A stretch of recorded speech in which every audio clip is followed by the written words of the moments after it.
we were discussing how to implement a plan to help a parent, and we were speaking about the mom being the CEO of the house, how she can create a policy that would help her child go through routines in the day that are problematic, such as going to bed or getting the homework done or getting up and getting ready for school or whatever the family might have that they're running into problems with the child. So how would you approach this kind of situation? Yeah, good question. I would approach it always with positivity, meaning nobody enjoys themselves like sounding like a negative broken record and reprimanding or reminding the child for the 100th or 500th time of what they're supposed to do, what they're not supposed to do, what happens if they don't do it, or if they do a negative behavior one more time.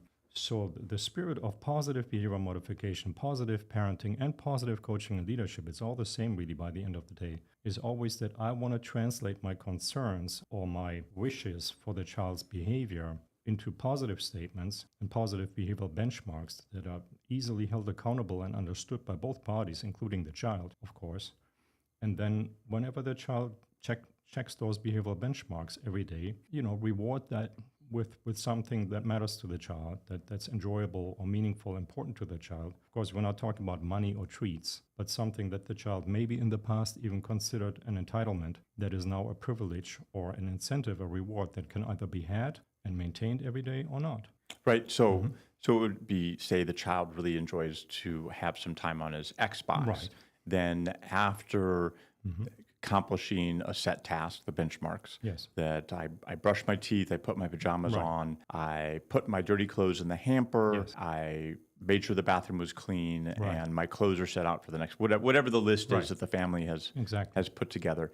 And then the child accomplishes that list, and then they're able to have an Xbox. So it's not really a reward punishment system. It's here's something that you're able to do. Yes. And I want to essentially honor you, if we want to use kind of Rosenberg's kind of language. Yes. And I want to honor you and that you can do this. And I don't want to take that opportunity away from you. Because by your practicing what you're able to do, you will become better at it. And then you will also gain a sense of accomplishment and mastery because now you're doing it repeatedly. And then as a side effect, you get to have some time on your Xbox or whatever other currency is valuable to that child because it could change. Yes, and it changes developmentally sometimes, as you know. Right. What may be meaningful for a five-year-old may not be the same for a 12-year-old. And I'd like to add as an aside for what I tell my parents, because the little kids they can't read yet, so I like to use pictures. Yes. And I'll tell the parent as part of the fun part of putting this together, the child and the parent can take photographs of them doing the various activities, brushing teeth, putting pajamas on, throwing clothes in a hamper, and you can refresh those photos. So the child always feels there's something new about the experience, so it just doesn't look like the same old. And then the parent can then point to, because as you mentioned, the parent, nobody likes repeating yourself on the same things every day, that as an adult, we just take for granted that people do this, but children don't operate the same way. Yes. And we'll get into that in a second. Yes. But then the parent can just point to the board, or you can use placards. That's another little lanyards with different things. You redirect the child's attention onto something that you already laid out with them preemptively and agreed to mutually. You just redirect one, say, hey, remember what we agreed on? Remember what you would like to have later on? Yep. Exactly. Yes. And there's two parts to this, because there's two parties here. There's the parent side, and then there's the child side. And everybody essentially wants to get along. Yes. There's nobody's in there at least being malicious for the most part, generally speaking. And so the parent sometimes and the child sometimes, and I'm doing this so I can highlight how they're actually the same person, just at different points along a life arc. Yes. And so the mom or the dad might have a focus on, and I need to get through my day. I'm very tired.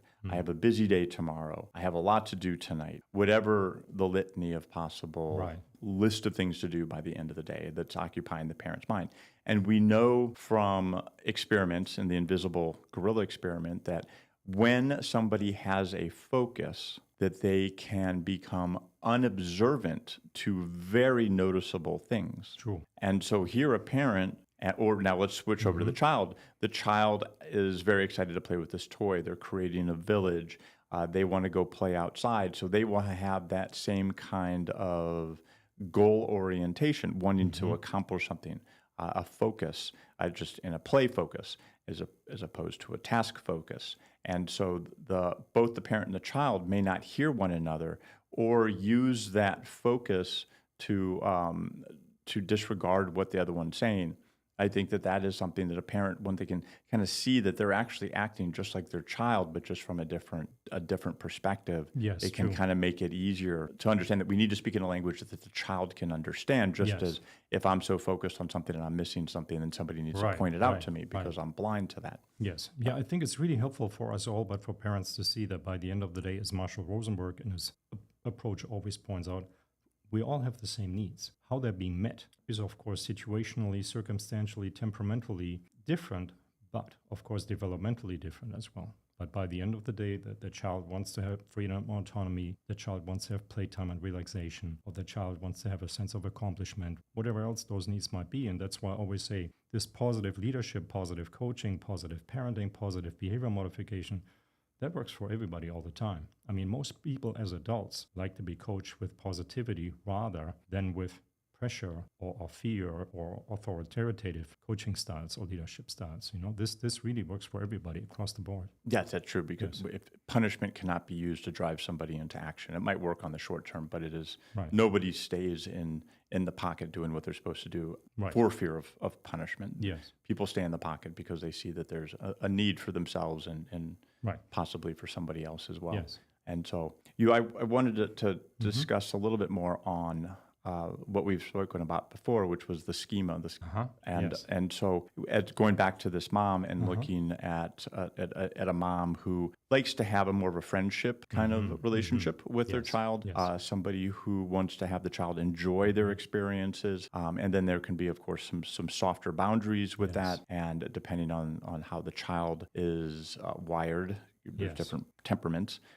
So the child might be a little more aggressive or assertive, and then the child might be more passive. So obviously a passive child would work better in terms of just creating a harmony to the day, as opposed to a more forceful child who then will create problems for the mom. So speak a little bit of, so the mom can understand that her focus on wanting to keep peace, and then not seeing some of the byproducts of her keeping the peace, which is affecting how the 4-year-old is being engaging in their environment.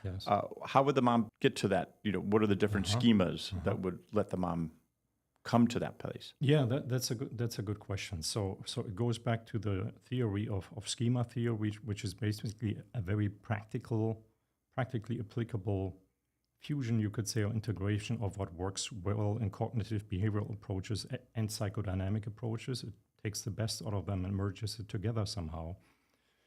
And the approach of schema theory in that regard suggests that we all do one out of three things with certain things that we encountered or learned or liked or didn't like growing up ourselves, in conjunction with some temperamental proclivities, of course. If I'm by nature a conflict avoider, because I'm highly agreeable, then I'm, of course, more likely to want to have harmony with my child at all times versus me being a rather rough and gruff, disagreeable, fearless extrovert, So those things matter as well. However, in conjunction with that, it is really one out of three things that we do in any area of life and pertaining to parenting sometimes too.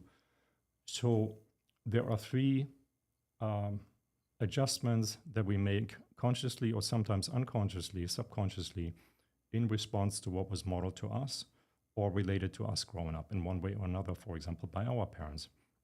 One of them is schema maintenance. And that's just a fancy word for, let's just say I grew up in a household where everything was as good as can be. Mom and dad seemed to love each other most of the time and be rather friendly and cooperative and unified with each other. And as a consequence, I will fall into wanting to have my own family and marry and have children too, because that looked pretty natural and pretty good pertaining to what normal or average people do as far as I learned. So there will be schema maintenance. I do the same in one way or another as was modeled to me. Schema compensation would be something different. Schema compensation would be mom and dad seem pretty unhappy. They barely ever talk. They barely ever exchange any verbal gestures or physical gestures of love and affection. They fought a lot. It didn't seem like a lot of fun to be a parent or in a marriage. I'm not touching that with a 10-foot pole. I'm not getting married. I'm not having children. That sounds way too challenging and risky to me. That would be schema avoidance. Schema compensation, for that matter, would be, I did not like that. I will deliberately go to the other side of the extreme. I will pick up my child and kiss it and hug it and tell that I love it. And I will do the same with my spouse all the time, because I grew up in a family where that was not modeled, and that really, really stunk. So we have 3 different ways of how people cope or pivot and adjust to over time, growing up and as adults, pertaining to what was modeled to them. Schema maintenance, I do the same. Schema avoidance, I'm not touching any of that, not even remotely with the 10-foot pole. I'm not doing any of it. Or schema compensation. I really didn't like that. I'm going to do the opposite. And understanding that isn't so much as a corrective vehicle, not meaning that you don't see that and then say, oh, I have to change. That's more to understand why you're behaving the way you do when you're under a stressful situation, or why you picked certain events to happen in your life, meaningful events to happen in your life. If I do recognize that maybe I'm overcompensating for something, that maybe I had zero direction and my parents were not present and involved in my life at all, and everybody was fair game and, in a wider sense, like a completely hands-off, laissez-faire parenting approach. And I didn't think that that was good, because I got into a lot of risky and dangerous situations as a teenager or a child growing up as a consequence of them not paying attention to me at all, not caring at all, not watching out for me at all. Now I might become a helicopter parent. So yes, you are right, to the extent that everything is within the normal range, so to speak. After I check with myself, I don't necessarily have to change anything. But if I realize that maybe I'm overdoing it a little bit because I got more the other negative side of that continuum on the other pole of that dimension, then maybe I'll be able to see that maybe if I dial it back a little bit, that will be better. The thing that comes to mind is Jordan Peterson in his book 12 Rules for Life has 2 parenting chapters in there. One is, don't let your child do anything that makes you dislike your child.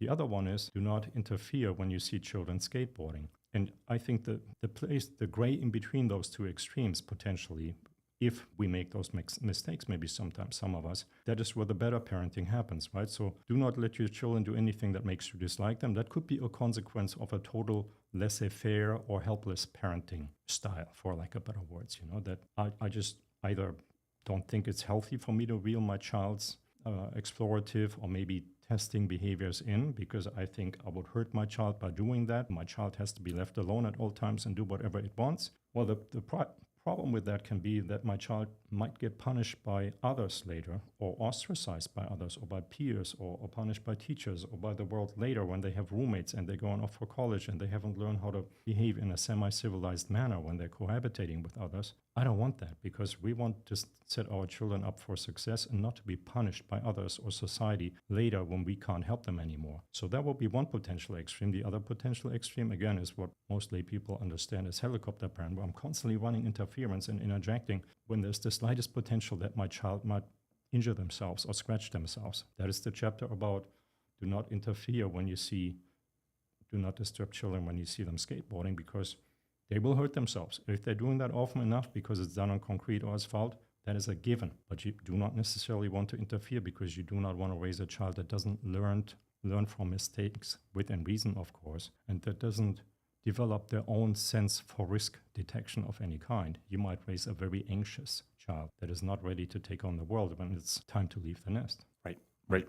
So yeah, I like the schema, because it's a very easy conceptualization of why am I doing what I'm doing? Exactly. Yeah. And in the parenting world, when we have children, and this is something that you don't really recognize until you've been a parent for a while, is that by having children, you will re-experience your own childhood. And so that might trigger some of these schema archetypes. Yes. Because now you are seeing something that you have either appreciate, so you want more of, maintenance, or your child is behaving in a way that reminds you of how you behaved, and that you're having a contrary reaction to, because now you're at the parenting point, so you approach them differently, and that's where you might helicopter. Yes. And then you also have what was the third one again? Avoidance, where you don't want to handle something. But so now you're experiencing these stressful situations because a child is always by your side. They're in your home every day. And at no point in life have you ever had someone tugging on you that often. Yes. So you might have been able to avoid some of these difficult experiences that you had as a child, but now you're face to face with them because your child is behaving in very similar ways that you behaved, or they are triggering emotions that your parents exhibited, and now you're wondering and being confused by what's happening. Or maybe in ways that are highly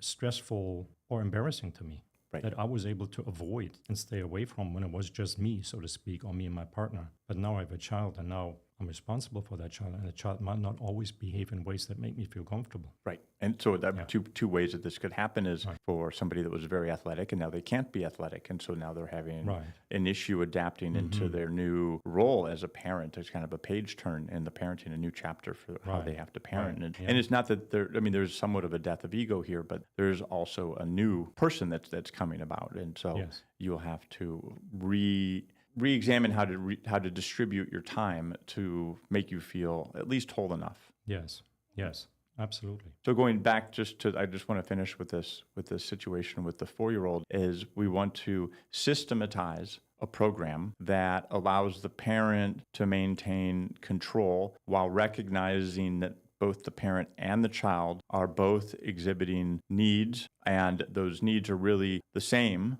They're just placed at different points on a value sheet, one more important at one age and another more important at the different age. And if we see that both parent and child just want to have their needs met, and that there is a way to do this, and returning to the bedtime, the child wants to continue to play, the parent would like to have a quiet evening and not have a crying child as they taken away from their toys. And so the child doesn't want to become upset, but they want to know that they have more time to play. So there would have to be, where you mentioned the Xbox or whatever the currency is to motivate the child in a positive parenting style, to move through the list that's on a sheet, photos or placards or words or whatever works. But it needs to be written down so it's a clear understanding. Yes. And with a pre-reading child are not old enough to read, they would have to have the pictures. And I just make that distinction so parents make sure that they include that distinction.